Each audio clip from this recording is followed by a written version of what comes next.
So, what's up idol? So, for today's video, i-share ko naman sa inyo. So, marami ang nagtatanong sa akin kung magkano nga ba ang nagastos ko dito. Dun sa previous upload natin na ginawa ko dito kaya modified 9bot Max G30. So, ngayon guys, ay i-share ko naman sa inyo kung magkano na nga ba yung nagastos ko dito. And then, sa last part din ng video, i-share ko sa inyo yung top speed itong si modified 9bot Max G30.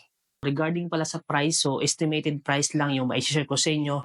So bali yung total na nagastos ko lang dito kasi meron akong ibang mga parts na libre lang. So kumbaga that is second hand. So hindi ko na siya kinompute as my expenses. So kung ano lang talaga yung nagastos ko, yun lang yung mai-share ko sa inyo. Okay guys, ay unahin natin yung battery. So, na-discuss ko na to nung previous upload natin pero i-share ko pa rin sa inyo. So, yung battery niya guys is Samsung 50G 30AH. So, yung cell niya is a 21700 cell. And then, sa BMS naman guys is Smart BMS 128 peak power. So, sa price naman niya guys is nasa 1,950 to 2,000 dirhams yung price no ating pina-build na battery sa ating trusted builder. So pagdating naman guys sa controller, meron siyang controller na 35 to 40 ampere sine wave controller times 2. So yung price range niya guys is naglalaro siya ng 1.4 to 1.5. So sa controller kasi guys set na yon. Kasama na dito yung ating TFT display, itong light switch button, and then itong ating key ignition, and then itong ating throttle. So complete set na siya including yung main wire and then yung PCB box. So ganun yung price range niya talaga guys. Medyo may kamahalan kasi nga maganda rin naman yung specs ng ating controller na nilagay dito. So yung controller niya guys is pang Blade GT or Teveron GT. Okay, so and then pagdating naman sa frame guys, nabili ko siya ng worth 380 dirhams plus 40 yung shipping. So papatak siya ng 420 dirhams yung price nitong second hand frame. And then pagdating naman dito sa ating monorim, yung price range niya guys is 300 to 320 dirhams plus shipping. So nabili ko rin to sa taga Dubai. So nagbayad pa ako ng shipping na sa 30 dirhams din yung shipping niya. So papatak ng 350.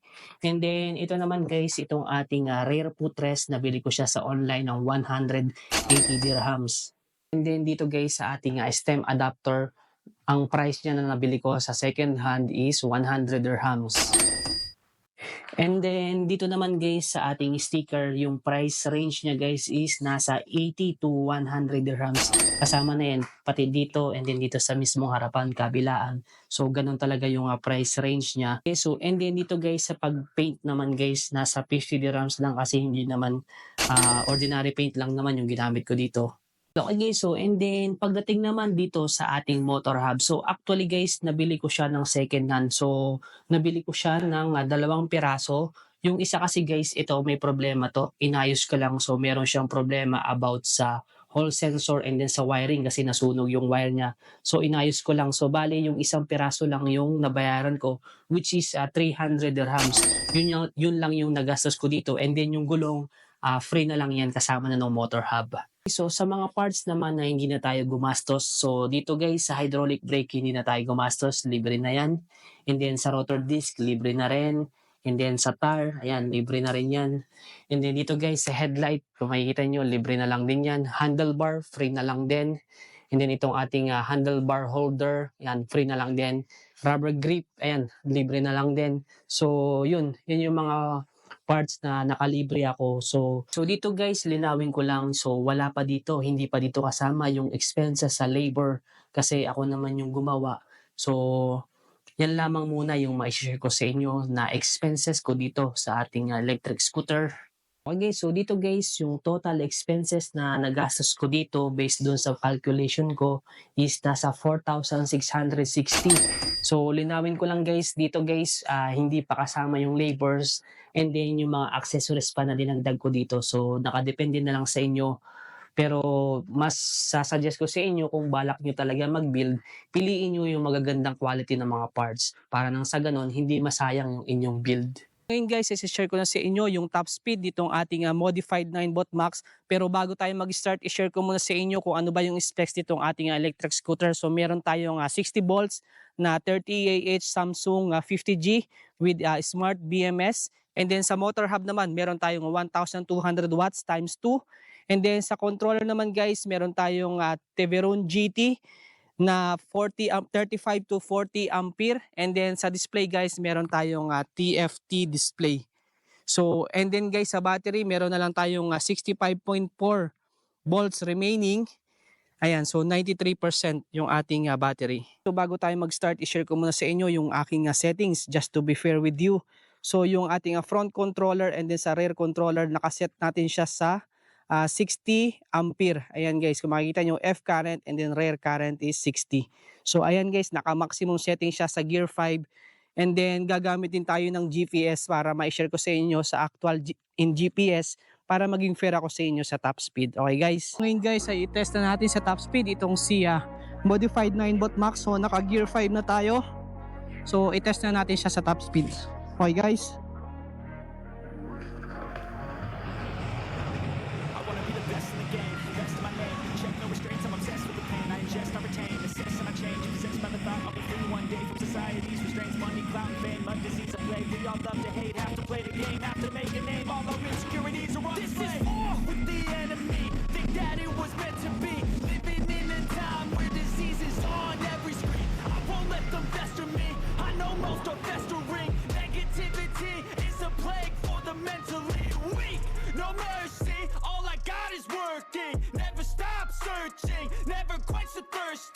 Guys, so at ayan at na-test na natin sa top speed itong si Modified 9 Max. So based dun sa GPS na na-record natin, nasa 77.2 kilometers per hour yung top speed nitong ating Modified 9 Max. So ngayon guys ay i-test naman natin siya sa single motor.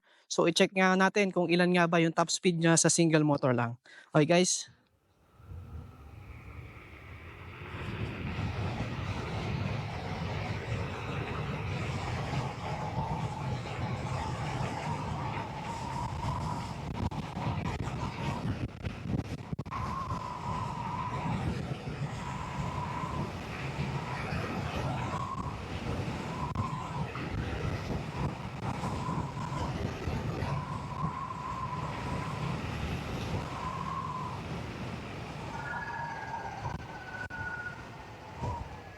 Okay, so ayan guys at na-record na natin yung ating top speed sa single motor. So nasa 58 kilometers per hour lang yung top speed niya sa single motor. And then kanina naman guys sa dual is 77 kilometers per hour sa GPS. At ayan at natapos ko na ring i-top speed itong si Modified 9 Max. So sa base sa record natin nasa 77 kilometers per hour sa dual motor. And then sa single motor naman is nasa 56 kilometers per hour yung kanyang top speed. So sa top speed guys sa dual halos kaparehas yan ng top speed yung sa Blade GT V2. Kung mapapanood ninyo, tinop speed ko rin siya. So 77 din yung record ko nun. So halos parehas lang sila nito. Ayan, at kung umabot ka sa part na to guys, baka naman pa-subscribe naman dyan para mag-grow yung aking YouTube channel. So maraming salamat po in advance.